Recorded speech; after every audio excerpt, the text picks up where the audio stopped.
안녕하세요. 김태기 목사입니다. 오늘은 예수님의 손가락 글씨, 여러분들 많이 궁금해하시고 또 그런 부분이죠. 요한복음 신약 성경이죠. 제가 쓰는 성경책은 개역 한글입니다. 요한복음 8장 1절에서 11절까지의 말씀인데요. 거기 보면은 예수님이 이렇게 땅에 이렇게 손가락을 이렇게 글씨 쓰는 게 나와요. 그래서 사람들이 도대체 전 뭐라고 쓰셨나? 뭐라고 쓰셨을까? 궁금해요. 그래서 오늘은 그걸 공부하는 건데, 뭐 여러 말씀이 있어요. 어떤 분들은 거기다 이게 사랑이라고 썼을 것이다.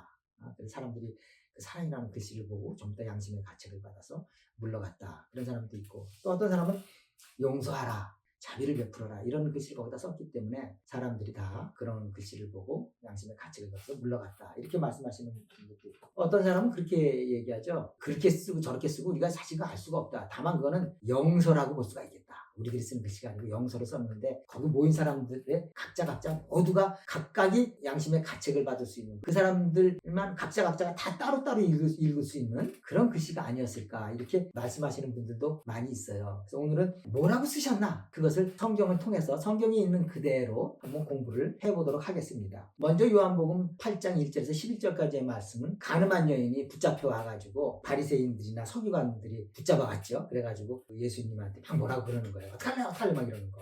모세는 돌로 쳐 죽이라 그랬는데 예수 너는 어떻게 할 거야? 이 여자 어떻게 할 거야 너는? 막 이렇게 얘기하는 거예요. 왜 이 서기관이나 바리새인들이 그런 이야기를 하냐 하면은, 구약은 이제 그렇게 되어 있는데 예수는 구약을 좀 거부하는 사람이거든요. 그 구약의 율법을 지키지 않는다는 의미가 되는 거거든요. 그러니까 예수님한테 물어보는 거죠. 야, 율법은 이렇게 되어 있는데 너는 복음을 얘기하자면 복음은 어떻게 할 거야? 복음은 어떻게 할 거야? 너는 어떻게 할 거야? 이렇게 자꾸 물어보는 거예요. 이렇게 하는 것은 이제 이 여자를 이제 고소하려고 그러는 조건을 찾아려는 거죠. 이렇게 돼 있어요. 요한복음 8장 6절에 보면, 저희가 이렇게 말하면 고소할 조건을 얻고자 하여 예수를 시험함이로라. 예수를 시험하는, 테스트해보는 거예요. 도대체 예수는 뭐라 그러나 한번 가보자. 그래서 가늠한 여인을 현장에서 잡아가지고 왔다는 것이죠. 그러니까 지금 가늠하는 여자를 데리고 왔다는 거죠. 그래갖고 예수님한테 물어보는 거예요. 너 어떡할 거야 이거? 돌로 쳐 죽여봐라. 그렇게 얘기했어요. 자꾸 그렇게 물어본다고 얘기했어요. 7절에 보면, 저희가 묻기를 맞이 아니하는지라. 묻기를 맞이 아니한다는 것은 자꾸 물어봤다는 얘기야. 얘기해봐. 어떡할 거야? 이렇게 자꾸 물어봤다는 거야. 그러니까 예수님이 이렇게 몸을 굽혀서 손가락으로 글씨를 쓰고 있다가, 처음에 이렇게 쓰고 있었어요. 쓰고 있다가 자꾸 물어보니까는 딱 일어나서 말씀하셨어요. 너희 중에 죄 없는 자가 돌로 먼저 쳐라. 그러고 다시 몸을 굽혀서 손가락을 이렇게 쓰셨어요. 그래서 요 쓰신 거, 요 글씨가 무슨 글씨인가, 그게 중요한 거예요. 그 글씨를 보고 양심의 가책을 받아서 다 물러갔다. 어른으로 시작해서 아이들까지 다 물러갔다. 이렇게 돼 있습니다. 그런데 우리가 성경을 조금 더 자세히 볼 필요가 있어요. 우리들이 대체로 그렇게 생각하고 있는데 성경은 그렇게 되어 있지 않아요. 잘 보세요. 여기 9절에 이렇게 돼 있어요. 저희가 이 말씀을 듣고 양심의 가책을 받아, 이렇게 돼 있어요. 거기 쓴 글씨를 보고 양심의 가책을 받은 게 아니라, 저희가 이 말씀을 듣고 너희 중에 죄 없는 자가 먼저 돌로 쳐라 하는 예수님의 이 말씀을 듣고 양심의 가책을 받은 걸로 돼 있어요. 양심의 가책을 받아서 물러간 것이 글씨 쓴 것을 보고 그런 게 아니라 그 말씀을 듣고 그랬다가 돼 있어요. 이제 아셨죠? 그러면 이런 질문을 하게 돼요. 그럼 뭐하러 거기다 쓰셨어? 아예 쓰지 말고 그냥 말씀만 하시지. 그럼 우리도 오해하지 않고 그냥 딱 그 말씀을 듣고 물러가고 이렇게 알 텐데 거기다 왜 썼어? 왜 쓰셨을까요? 왜 쓰셔갖고 우리가 그렇게 오해하게 만드셨을까요? 쓰신 이유가 있어요. 뭐라고 쓰셨을까요? 만약에 거기다가 사랑이라고 썼다고 생각해볼까요? 사랑이라고 썼다면 사람들이 어떻게 생각할까요? 사람들이 전부 다 사랑을 생각할 거 아니에요. 아니면 용서라고 쓰셨다고 그러면 사람들이 무엇을 생각할까요? 다 용서를 생각하겠죠. 그렇죠? 그러면 너희 중에 죄 없는 자가 먼저 돌로 쳐라 한 예수님의 말씀은 날아가는 거예요. 무슨 말씀인지 이해하셨어요? 예수님이 거기 둘러선 많은 사람들에게 전해주고 싶고 전달하고 싶은 이야기는 뭐냐면, 죄 없는 자, 너희 중에 죄 없는 자가 먼저 돌로 치라는 그 말이에요. 사랑이라는 말이 아니고, 자비라는 말이 아니고, 용서라는 말이 아니에요. 만약에 용서나 자비나 사랑이라는 말을 거기다 쓰셨으면 그걸 보는 순간 예수님이 말하는 건 날아간 거예요.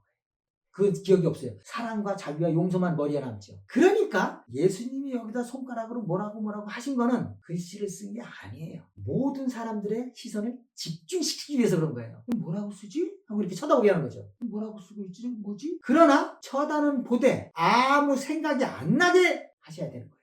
무슨 생각이 나면은 먼저 돌로 치라 하는 그 말씀이 없어져 버려요. 그러니까 멍하니 거기를 보면서 죄 없는 자가 먼저 돌로 쳐라, 죄 없는 자가 먼저 돌로 쳐라, 이 말씀이 자꾸 머릿속에서 맴돌게 왕왕 생각나게 만드시는 예수 그리스도의 스케일이죠. 기술인 거예요. 그것을 우리들이 생각을 못하고 자꾸 거기다 무엇을 썼을까 자꾸 그걸 알고 싶어 하는 거예요. 거기는 무엇이 써지면 안 돼요. 의미가 있는 글씨가 거기 써지면은 그 게임은 망하는 거예요. 아무 생각도 안 나는 어떤 그러한 거기 행위가 있어야 되는 거예요. 그야말로 끄적끄적 그냥 어떤 의미가 있으면 안 되는 거예요. 이 사람들이 거기 조용히 쳐다보면서 머릿속으로는 죄 없는 사람이 먼저 돌로 쳐라. 그 말이 자꾸 생각나니까 저희가 이 말씀을 듣고 그 말씀의 양심의 가책을 받아 어른으로 시작하여 젊은이까지 하나씩 나가고 오직 예수와 그 가운데서는 여자만 남았더라. 이렇게 구절은 이야기하고 있는 것입니다.